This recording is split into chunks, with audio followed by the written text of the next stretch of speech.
喺抗戰嘅第一階段，由於戰場全部都係平原，日軍啲坦克一路暢通無阻咁樣開落嚟。1937年7月，北平、天津淪陷；11月，上海淪陷；12月，南京淪陷；1938年10月，武漢、廣州淪陷。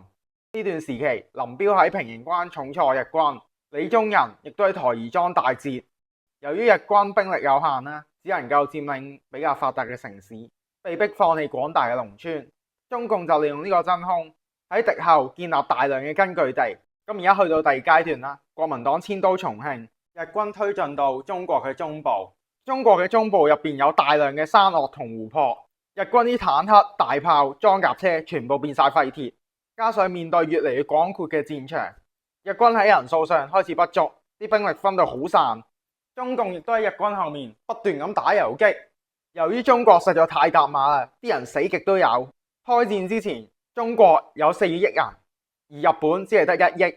日軍漸漸陷入人民戰爭嘅汪洋大海，攻守嘅形勢開始逆轉。毛澤東、蔣介石一開始就諗住用持久戰磨死日本。啲人話日本之所以輸係因為原子彈，其實唔係啊，磨落去日本都係要輸啊。啲人話中共冇抗過日啦，我唔明點解啦。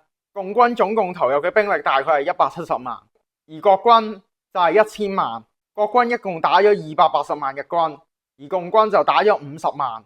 雖然國軍殺傷嘅數量多2倍啦，但係共產黨嘅軍隊比佢少5倍喎。咁點解共產黨冇抗日啊？去到第3階段啦，日本偷襲珍珠港，國軍開始反攻，共軍亦收復多座城市。去到呢個階段，日本已經係強弩之末，民軍攻入柏林，德國投降，日本喺大西洋敗局已定。8月6號，美國用原子彈轟炸廣島。8月8號，蘇聯正式向日本宣戰。3日後，8月9號，美國再用原子彈轟炸長崎，日本徹底山窮水盡。14號，裕仁天皇宣布無條件投降。啲人話要多謝美國喎，我唔明點解要多謝美國啦。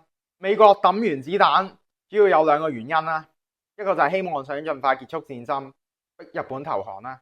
因為日本啲兵同你玩焦土、玩玉碎啦，搞到啲美軍傷亡好重啦。另外一方面就係佢想展示武力，喺戰後稱霸，威脅蘇聯。我唔明點解要多謝美國咯。日本係一個島仔啦，如果美國肯賺少啲錢，唔賣鋼鐵同石油俾日本，日本根本冇得侵略中國。咁點解要多謝美國啊？其實日本如果想贏，只係得一個可能性，就係中國人肯俾佢統治。但係呢個係冇可能嘅。由清末開始，中國就一直俾日本人蝦，直至南京大屠殺，雙方已經到咗不死不休嘅地步。跟住落嚟就唯有打到底啦。